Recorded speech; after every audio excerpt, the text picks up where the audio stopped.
महज एक सप्ताह बाद प्रयागराज में महाकुंभ का भव्य और दिव्य आयोजन होने जा रहा है। 13 जनवरी से संगम की रेत पर महाकुंभ आरंभ हो रहा है।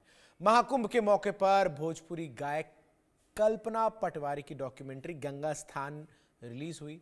संवाददाता कनिका कटियार ने कल्पना पटवारी से खास बातचीत की।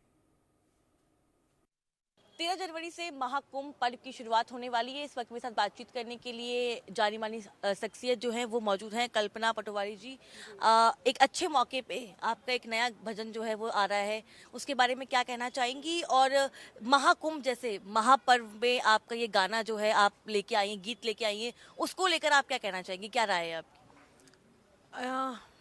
बहुत एक मेरे लिए सुखद एहसास है। आज लगातार 7 साल बाद ये प्रोजेक्ट बन पड़ा है, आपके समक्ष आया है।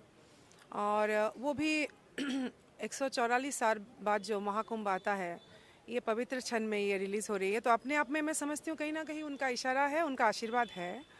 और बहुत ही लगन के साथ बहुत मेहनत से किया है, क्योंकि इसमें कोई इस तरह का प्रोजेक्ट नहीं है कि बहुत जल्दी आपको तड़कदार भड़कदार बहुत आपको व्यूज़ मिल जाए, इस तरह का नहीं है। तो इसका जो उद्देश्य है वो एक तरह की जो हमारी आगामी पीढ़ी है उन तक संजो के रखने का एक जो प्रिजर्वेशन होता है, प्रिजर्वेशन की नियत से किया गया एक प्रोजेक्ट है गंगा स्नान। तो भिखारी ठाकुर जी, लुई बैंक्स दोनों ही अलग अलग पर्याय में हैं।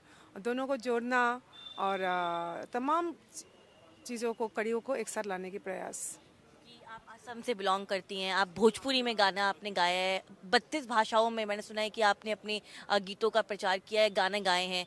क्योंकि हम महाकुंभ की बात कर रहे हैं और मैं स्पेशली बात करना चाहूँगी कि जो आजकल का यंगस्टर्स है, हम देखते हैं अक्सर जो है चीज़ें चेंज हो रही हैं, समय चेंज हो रहा है, लेकिन यंगस्टर का जो रुझान है वो अभी भी सेलिब्रेशन के नाते जो अगर देखा जाए तो क्लब्स पार्टीज इसमें ज़्यादा होता है, लेकिन जो अपने गीत होते हैं, संगीत होते हैं, उस पर नहीं होता है। उन यंगस्टर्स को क्या कहना चाहेंगी, किस तरह से उनको अपील करना चाहेंगी, खास तौर पे इस तरह की इस इन गानों के लिए?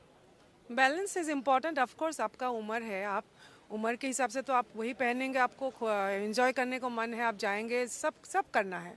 लेकिन आखिर में एक बात याद रहना है, घूम फिर के माँ के पास ही जाना है। जहाँ भी जाओ आप घूम फिर के, आपको जब रोने का मन होगा, कुछ बोलने का मन होगा, थक जाओगे, तो माँ ही याद आएगा। तो उसी तरह से संस्कृति जो है, हमारी भाषा जो है, हमारी जो परंपरा है, वो आपका आइडेंटिटी है। आपका दूसरा कोई, आप अमेरिका में चले जाओ, आप पढ़ने जा रहे हो, आप स्टूडेंट हो, लेकिन उस दिन जो लड़कियां, जो कुछ एक खास अनुष्ठान होगा तो कोई ऐसा अवसर होगा तो साड़ी पहनना चाहती है। क्यों? आप अपने पहनावे से आप क्या हो, कहाँ से आए हो, वो एक्सप्रेस करते हो, तो वो आपका शक्ति है। इस बात को नहीं भूलना है, आपका भाषा, आपकी संस्कृति, इसको भूलना नहीं है। बाकी सब कीजिए, एंजॉय कीजिए।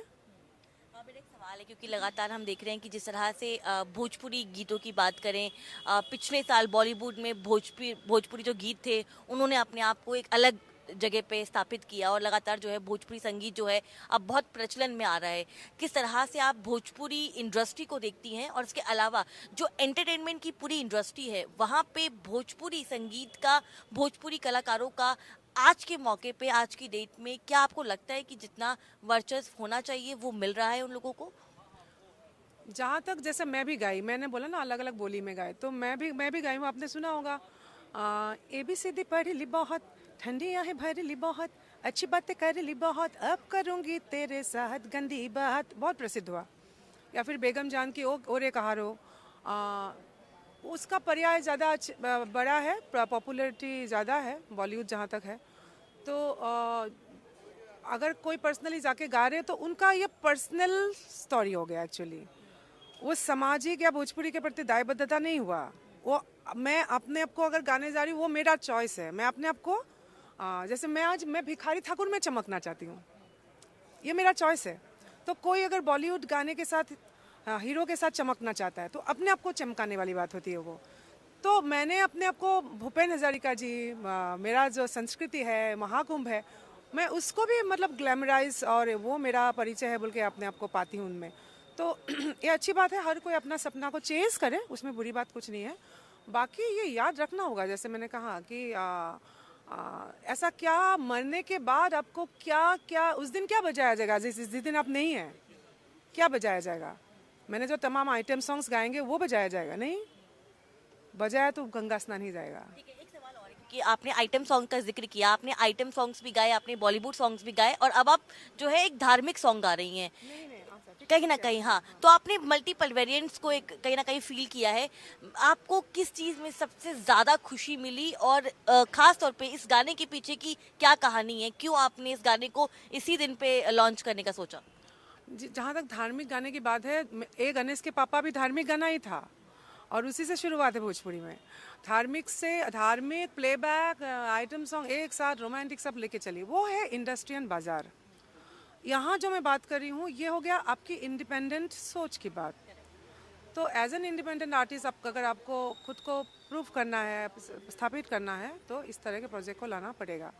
तो दोनों में अभी भी मैं गा रही हूँ। रोमांटिक सॉन्ग्स को मैं बहुत एंजॉय करती हूँ, बस शब्दों के चयन पे मैंने ध्यान देना अभी शुरू किया है 2011 से। ठीक है, आपका जो गीत आने वाला है, आप अपनी आवाज़ में कुछ भी गुनगुनाना चाहे हमारे दर्शकों के लिए, तो वो प्लीज़। बस गंगा स्नान की लाइन गाना चाहूँगी मैं।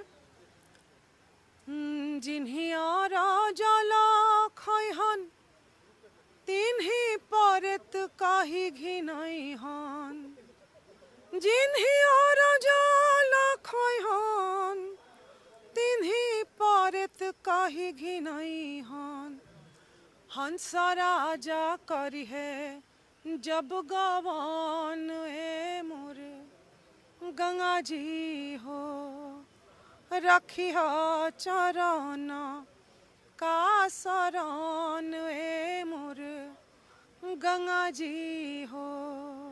बहुत बहुत शुक्रिया हमसे बातचीत करने के लिए। साफ तौर पे कल्पना पटवारी जी थी, जिन्होंने बताया कि किस तरह से उनका गीत आने वाला है और उसके पीछे की क्या सोच है, उसको जो है हमारे साथ साझा किया। कैमरा पर्सन अवधेश के साथ मैं Kanika, India news, news x Delhi. मां